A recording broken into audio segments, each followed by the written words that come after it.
all the way from Chennai and you're a chief guest and a good speaker, you can take as much time as you want and we will leave in 10 minutes, he said actually. If you all are wondering in a CMA conference, why somebody like me, I'm sure many of you can understand Tamil here. And this is the challenge that when we have somebody from Bengaluru being the chairperson or the chief of South Region Council, apparently I hear that there is one person in the South Region Council office who has been there for a long period of time, who coordinates very well. I don't remember his name, I met him some time back.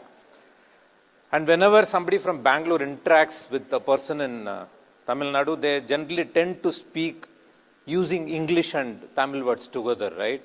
So for example, call a strong person, they'll say, or stronga nala good. I'm sure you'll understand that, right? Or weight on ala good, weight on ala good. Apparently, Mr. Vishwanath Bhatt was telling that person, get a wise person.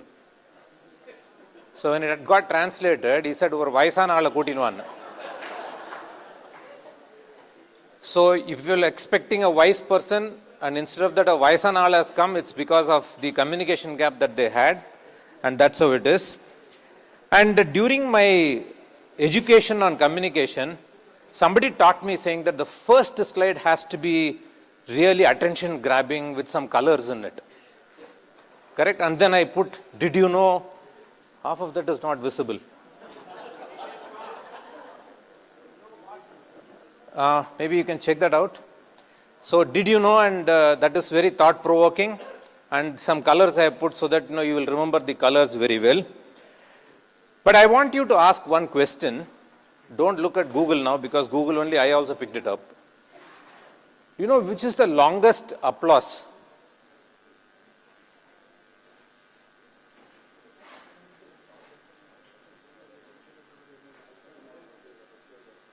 And with a decibel of 88.5 or so. I'm sure, this is not of any relevance here. Maybe I'll visit it towards the end of my presentation. I'm not asking you to go and break that Guinness record today, because you're already late by 1.5 hours, and if you're going to clap for 3 hours and 17 minutes, the liquor and all will go away. So that's not my intention as such. Sorry? It's not practically possible. He says it's not possible. So that's just as an information. There are certain things in life, for no problem, let it be there the way it is. I can use whatever I'm going to tell you. Now, there are certain things in life where we do it by force. For example, the exams that I took in my life were all by force. I was probably the first person to do a distance education in a regular school. Education was always at a distance for me. I loved science, science never loved me. And during my 10th examination, I scored 53 out of 100 in science, and my mom always, whenever I went for an examination, she always wanted me to touch 100. I did, but after that I took 1 or 2 tablets of crocin and I came back to normal. That is how it was. So after I scored 53 in science, in 11th and 12th standard, my mom put me into as many tuitions as possible. Morning tuition, afternoon tuition, evening tuition, before food tuition, after food tuition. So tuition continuously. And finally in my 12th standard, I scored 94 in my science subjects. But that was for 200.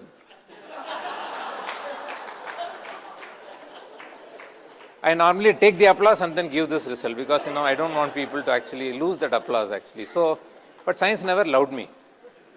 But we are forced to take this exam, right? These are not exams by choice. But there are a few exams or few courses that we take by choice, knowing very well that these are going to be competitive, these are going to be very difficult, and a very few people actually will clear it.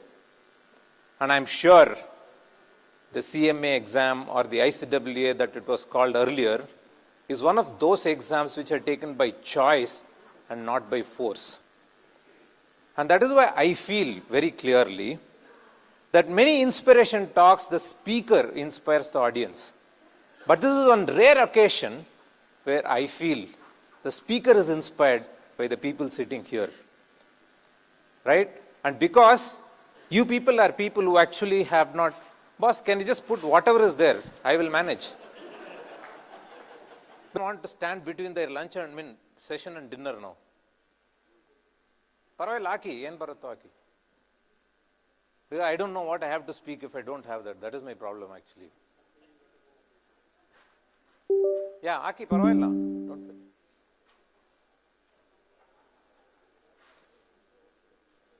CMA exam difficulty. Because normally after the 12th standard is over, people say, okay, why don't you go and join CMA? I'm very happy that I did not join CMA because I would have only joined and I would have never completed it. And that was for sure. I know the difficulty of that exam now. And I found that as of August 2024, there are 98,500 cost and management accountants in the country. And that makes it very rare on a population of 1.5 billion in this country. I think you people are very rare, with less than 0.007% of the population.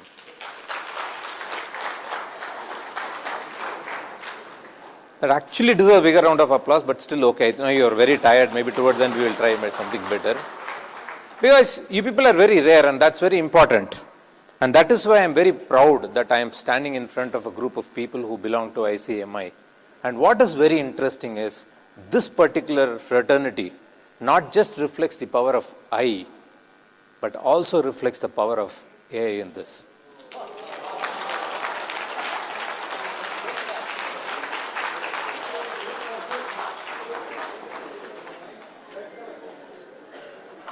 And maybe the CM could be change management and how do I move from the I to the AI, how do I embrace all this could be very different. But I feel this auditorium already has people who has a great combination of I and AI. It is not I versus AI or it is not I instead of AI or AI instead of I. It is I and AI that is there and hence I am very, very honored and privileged. And somebody, he was telling that, artificial intelligence will actually look at people and see how you are, whether you are sleeping, listening and all that. Apparently, I found out when I was looking at artificial intelligence usage, this is to find out the impact of a school teacher. Apparently, there is a camera which keeps watching the students and finds out whether their expressions are neutral, sad, happy and all that. And based on that, the teacher's evaluation is done. Right? And these children will respond naturally. And there is nothing which you can actually go and, fake it. And in colleges also it is used and you will find more happy students here. Maybe they are faking it, children can't do it and that is how it is. But I am expecting towards the end of my session, people sitting here, right, should actually have happy, happy, happy, happy, something like this. And that would make Mr. Vishwanath Bhatt happy, so very happy. And now, I'm going to take this session, something very light, to just drive home one point towards the end. I thought you should use AI to find out what are the 5 things people do on a Friday evening at 6 p.m. So I already knew that the session is not going to be starting at 5:10, that's why I put 6 p.m. and that also got overshot and it's 6:45 or something now. And what do? So we go to AI and find out, right? And chat GPT. And in fact, I used the recent one, which is called the Deeps. That also I found it and took the best result out of it. I used my intelligence to do it actually. And it said, go out for dinner or drinks, relax at home, socialize or attend events, engage in hobbies and plan for the weekend. These are the 5 things. I found it very generic. Then I thought I should ask saying that what do people do at 6 p.m., 5 things people do at 6 p.m. in India, correct? Then it said dinner or outings, again watch a movie, shopping and mall visit, late night drives or chai session, office team outings or unwinding at home. This was also a little more generic. Then I thought I should ask what do people do at 6 p.m. in Bengaluru, correct? So it gave some 5 interesting things. Brilliant. So it said hit the pubs and breweries. Get stuck in traffic, unfortunately. Friday evening traffic in Bengaluru is legendary with people making their way to weekend getaways, malls or home. And I experienced it really experientially because from this ITC hotel to come here, I took almost 1.5 hours. I told the taxi fellow, let's just get on and walk. He was not letting me go. I understood the challenge what people have, catch a movie or explore food joints, weekend getaways and unwind at home or in gated communities. So when there are so many options, and A generally captures what majority of the people do, right? And when majority of the people can do something at 6 o'clock, to see a group of people who's a great combination of I and AI sitting here to listen to somebody like me, I feel I'm greatly honored, privileged, and really blessed. Now, I want to forget AI because you've listened about AI and the whole thing is going to be on the I of a person. As I told you, my education was not great and I had a very mediocre thing, and at some point of time, I decided to write a book on myself because nobody else will write on me. If I decide to write and dedicate one chapter to every passing year of my life, the first 20 years will probably have minor scribblings here and there, or it will be blank pages only. And my career started as a medical representative. Oh, it became blank. Yeah.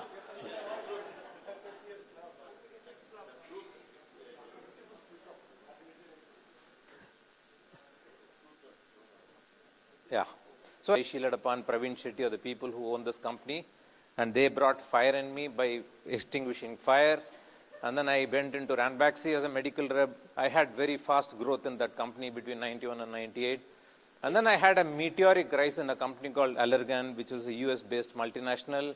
Joined as zonal manager, marketing manager, director sales and marketing. And I was handling the India business, the managing director. And finally, I was handling the international business as associate vice president based out of Marlow in UK. And then ever since I've been part of Healthcare Technology Innovation Center, IIT Madras. And then I'm also a steering committee member in the Department of Biotechnology, Ministry of Science and Technology. And then I found a company called Jokes Apart. Of course, I have a few other roles. I'm on the board of 4 companies, independent director in Unimec Aerospace Equipments, which recently went IPO a few weeks back, and on the board of 2 educational institutions as well. So there is reason for me to put this. Thank you for that. With whatever educational qualification I had, with whatever professional qualifications I had, that has not brought me where I have, or probably that has not given me the stage that I have got today. I tried something little different. I went beyond the core. And that is where the I that I'm going to talk about really makes a phenomenal meaning or an impact in life. All of you, I think when it comes to subject matter expert, I don't think I can even talk the first syllable, not even alphabet, first syllable of what you people do. I have no idea about what you are doing. But I think when it comes to building the personality, the identity comes from the personality that you have. And it helped me build the steps that I took, the initiatives that I took beyond the core helped me build that personality. Do you know what is the difference between person and personality? Anybody here? Yeah, please, sir. Personality is attitude. Person is what as an individual is. I'm sure this example will help you relate very well. If you take Mahabharata, the 5 Pandavas, right? Yudhishthira, Bhim, Arjuna, Nakula and Sahadeva. If you ask as a person, each one of them is a good person, right? You call all the 5 people as good person. But out of this 5, who do you call as a good personality? Arjun, to some extent maybe Bhim and Yudhishthira, but this Nakula, Sahadeva never feature in good personality at all. Poor chaps, I don't know why. Right? But why? Why is it so? While they are good as person, why is that they are not good personality and we call only Arjun as a good personality? Not exposed, right? So if I have to put it simply, person is an intrinsic quality. Personality is what impact that you make on the world outside. How the world sees you is what is called as personality. And what you have intrinsic is person. So it's not enough to be a good person. You have to go beyond and create yourself as a good personality. And a very simple example, a couple of them which I can give you. I'm sure both these are phones, right? And the first one is some 3,800 rupees, and these two are 1.5 lakhs or 1.6 lakhs as of yesterday. Now, what is the difference? What is the difference in this? Why is this is 3,800 and that one is 1.6 lakhs? And the most beautiful thing in this is, without a SIM card, both of them don't have any value. You're not going to carry an iPhone 16 Pro Max or whatever it is without a SIM card in that just to take pictures. You don't do that. A SIM card is important. A eSIM is very important even if you don't have a physical SIM card. And with a SIM card, and if the objective is to make a phone call and connect, that phone is good enough. 3,800 rupees. But there are certain things which are there in this phone which is making it cost 1.4 lakhs or 1.5 lakhs. So ideally, it's not just the functionality which is important. It is granted, taken. It has to have that functionality. But what gets paid, what gets recognized is the features which are very, very important for us. So while all of you, probably functionality-wise, are phenomenal, how do you enhance your features? How do you actually push yourself to do something very different? Thereby your personality becomes phenomenal. And the world can get accepted. And the world can accept it rather. And one classical example, one more, which I want to tell you is, when you get into an Emirates business class or first class, they'll come and give you a card which says, the food today is actually made by one of the best chefs in the world, gourmet dinner, all that, right? And then it will also tell you the wine is tasted by one of the best wine tasters in the world and all that. I always wonder, why is that they have not given any information about the pilot? Right? Ideally, the pilot information should be there, whether he passed 10 standard or not, whether he actually has enough hours of flight and all that is what is important. Whether he gives tair sadam to me or a gourmet lunch, how does it matter to me? But that information is provided and we don't get any information. For the pilot, it is actually granted. It's taken for granted. And it's true. For a pilot, it doesn't matter where the passenger sits, right? Whether you are in the business class, economy class or the first class, his job is to take everybody by the same time and put them in the same destination that he is supposed to put. But why is that always the information about pilot is not given, but everything else is given? Because the money that is paid extra between the seat, which is probably 15A and 14A, is almost 4 lakhs. And for that gourmet lunch, and for the wine, and for the car that they send home, and if you put your money and do it, it may not cost you more than a few thousand. So we are always paid for more than the functionality in our life, and that identity of I is extremely important, is what I feel. It's implicit versus explicit. So I want to tell you that I embraced something called Toastmasters. I'm sure you would have heard of this fraternity called Toastmasters. And I just did only one thing for the last 18 to 19 years, ever since 2005 October when I joined this fraternity. I went and attended all possible contests. All possible contests. 2006 onwards, if you see club, area, division and district level, sometimes I win, sometimes I lose, sometimes I participate and you know, people will eliminate me and all that. But I kept on doing it. And the first ever time when I went in 2006, I got disqualified at the district final. I got disqualified, which means if I don't speak for more than 4 minutes, I will get disqualified. I had a speech which was almost 700 words, very well mentored, but when I went up on stage, because I had to ramble something, I finished my speech in 3.5 minutes and hence I got disqualified.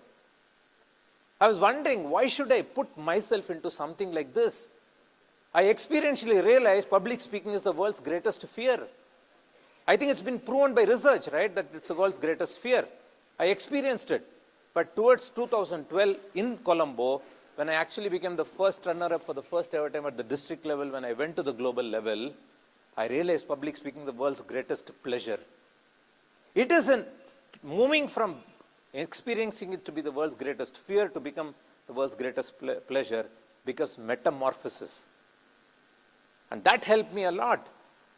And every speech that I do in my organization today is 5 to 7 minutes. And people wait to listen to me. And that's how I have actually transformed myself in my communication, even the organization itself. And then humorous speech, I mean, again, look at somebody like me giving a humorous speech, right? My wife tells me, how do people laugh when you speak?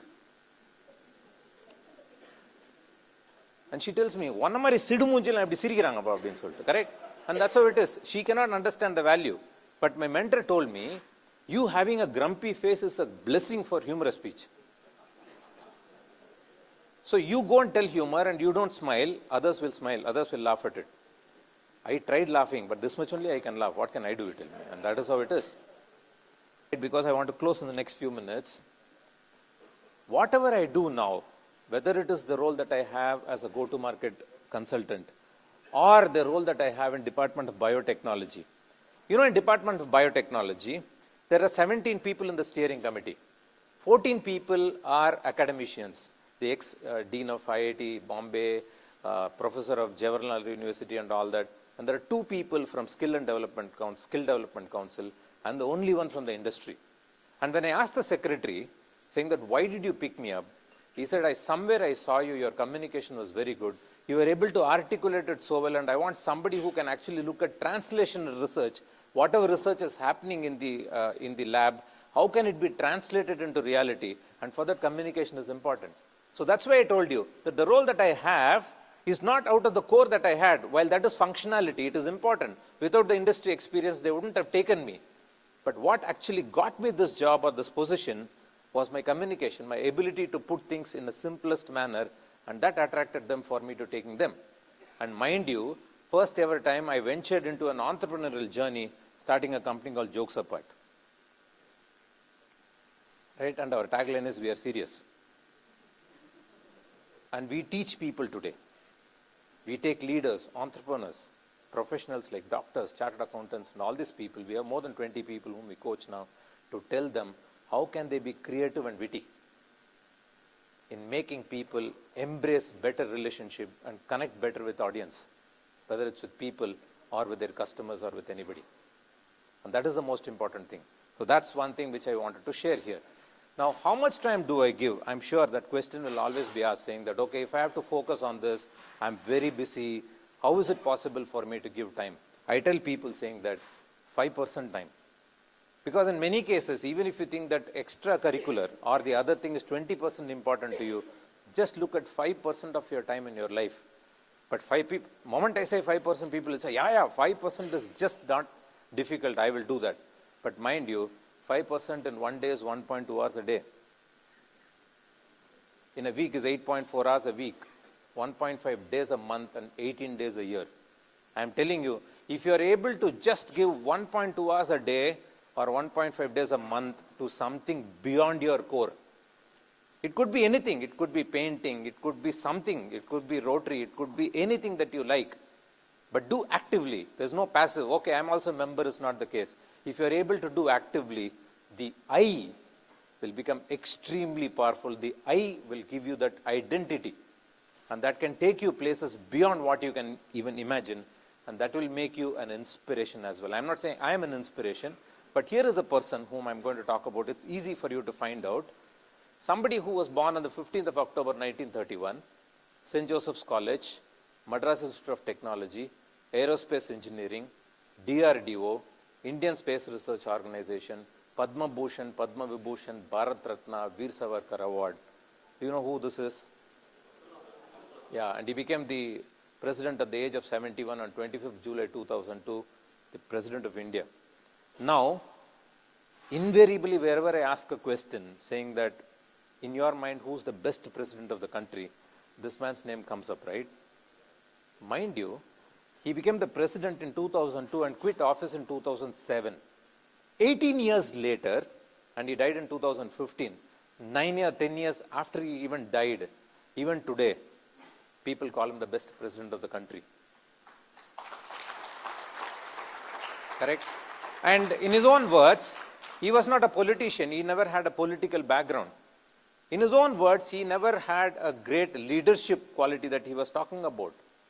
It is not that he brought in phenomenal political revolution when he was the president. He was just there for 5 years and he could do whatever he did. Right? And in his own words, you will not find him to be the person with the greatest of accent or greatest of vocabulary for communication and all that. And there are many other people who came in after that are equally qualified or as actually popular people. But why is that? So many years, I'm sure 10 years later also, if you ask who was the best president, and his name will always come in, because he inspired. Right? And he did not go and teach people as to how to conduct politics. He did not talk about political situation in the country. He just touched people's lives. To me, that's beyond the core. That's beyond the call of duty that he did, and we were able to do it. So friends, all what you people are today, you are an inspiration already. You have your identity already.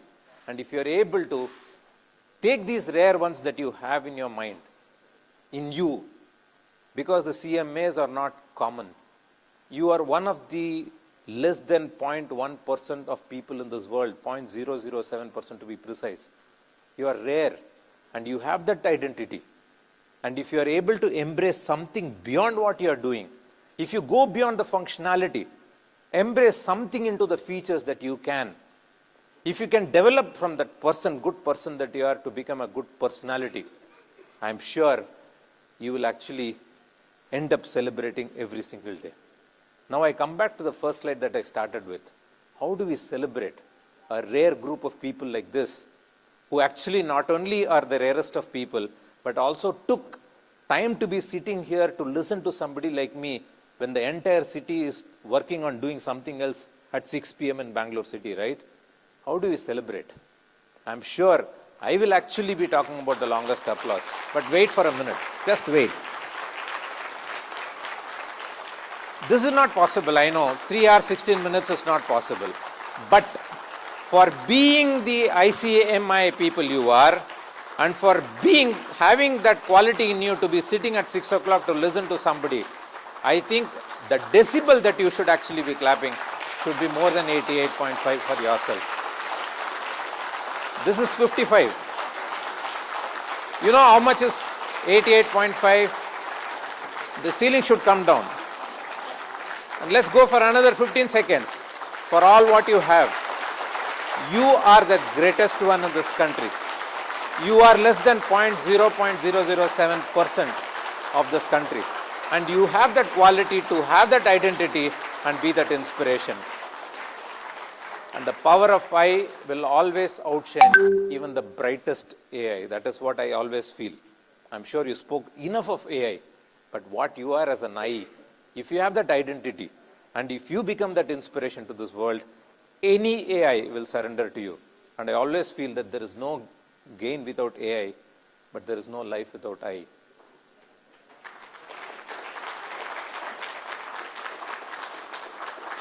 And who better than you people have the combination of I and AI? It's part of ICMA.